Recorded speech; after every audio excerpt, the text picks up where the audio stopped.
Hey folks, so here's the story. Recently went out of town for a short trip to Alameda, California to visit some family. And when visiting Alameda, it's required to go to Forbidden Island. It's the most amazing tiki bar and easily the best tiki bar in Alameda. I even bought a t-shirt. So while I was there, I had a drink called the Bombo. It is, without a doubt, the most simple tiki drink of all time. When I decided to make it at home, I thought it'd be a great opportunity to use brown sugar syrup, or what you might call molasses syrup. So I'm going to show you how to make this syrup and how to make this delicious drink. Let's go.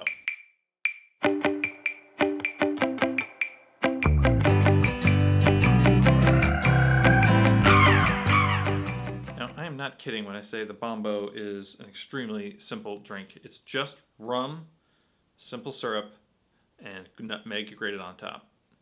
I mean, it's almost like a rum old fashioned, just no bitters even, but just that nutmeg instead of bitters. As simple as could be. On the Forbidden Island menu, I believe it said they used brown sugar in theirs, which gave me this idea. That was a pretty fun night and memories are a bit hazy. So I thought this would be a great opportunity to make brown sugar syrup. Now, I'm going to use the recipe from Jeffrey Morgenthaler, but I was inspired to make it by my friend Zach. He made a video on this topic a little while ago, and I love his videos. They're really good, and you should definitely go subscribe to those. But this one had an especially wonderful style. Anyway, I checked with Smuggler's Cove, and there's a recipe for this drink in there as well. They use demerara syrup, but they also have a recipe for molasses syrup, which is similar to this, but not exactly. Anyhow, here's what I did. A secret to this syrup is to use white sugar and molasses instead of brown sugar.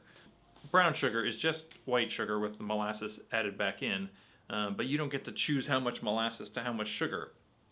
The great thing about this is you can decide what kind of molasses and how much to put in yours. I used blackstrap molasses. It's the most flavorful molasses. I decided to do 10% blackstrap molasses. Now I mean 10% as a proportion of the total sugar.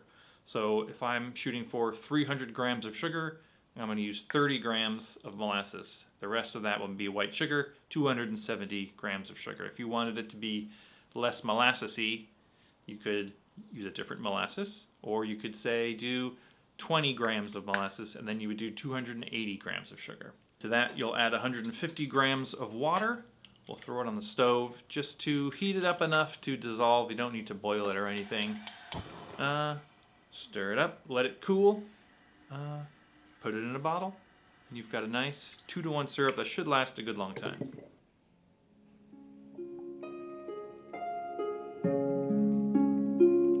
By the way, this also makes a great daiquiri. I whipped up a daiquiri the other day.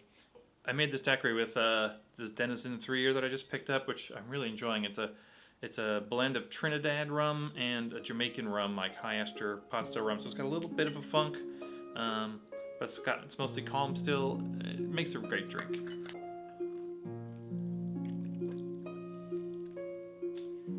Amazing.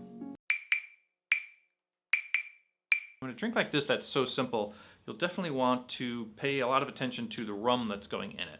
Forbidden Island uses a Balcones rum, which I've never tried, but if it's a Balcones rum that's anything like Balcones whiskey, it's going to be super dark and like aged in Texas, which will make it just like super intense. I don't have that, but I'm going to try something different. So I decided to use this Pussers 15. It is mostly from Guyana. I believe it has some Trinidad rum in it as well, but it's a nice blend. 15 years old. Should have a nice dark rum character. But to pump it up a little bit, I decided to use this Plantation OFTD. It's a 69% alcohol, so pretty strong. I'm only going to use a small amount.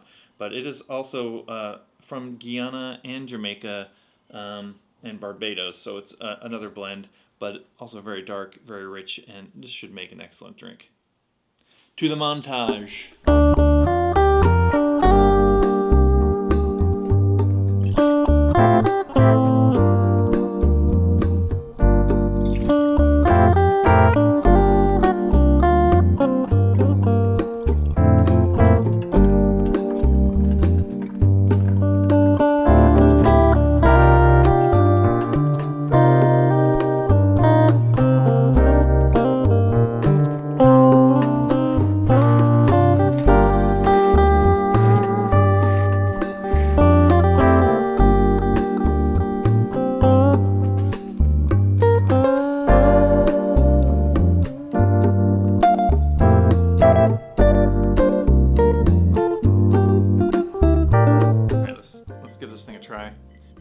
truly just so simple. But if you use fresh nutmeg as the garnish, you really get this beautiful, you know, nutmeg aroma, which really puts you in that tiki place.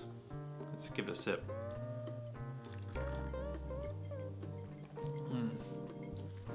I mean, you put delicious rums in things, and they taste delicious. The nutmeg just lends it a little something that brown sugar syrup just adds to the complexity. You know, it pairs so well with the rum, which already has a bit of a molasses vibe to it. You know what I mean? This is amazing. It's almost like eating like a chocolate chip cookie or molasses sugar cookie. You ever had a holiday time molasses cookie? Delicious. And it's getting on towards fall, so you know this is gonna be perfect. This drink is great if you're in the mood for something tiki, but you don't want to go to a lot of trouble. You don't want to, like, I don't know, juice 3 juices and get out 8 bottles to make a jet pilot or something. Just tiki gives you the vibe. It's so simple to make. So yeah, this syrup, it's useful. It's easy to make, it's delicious, should last a good long time. Definitely go check out Zach's video on the subject. I'll put a link to that down below. Subscribe to his channel. If you haven't subscribed to mine yet, go ahead and do that. We will see you next time.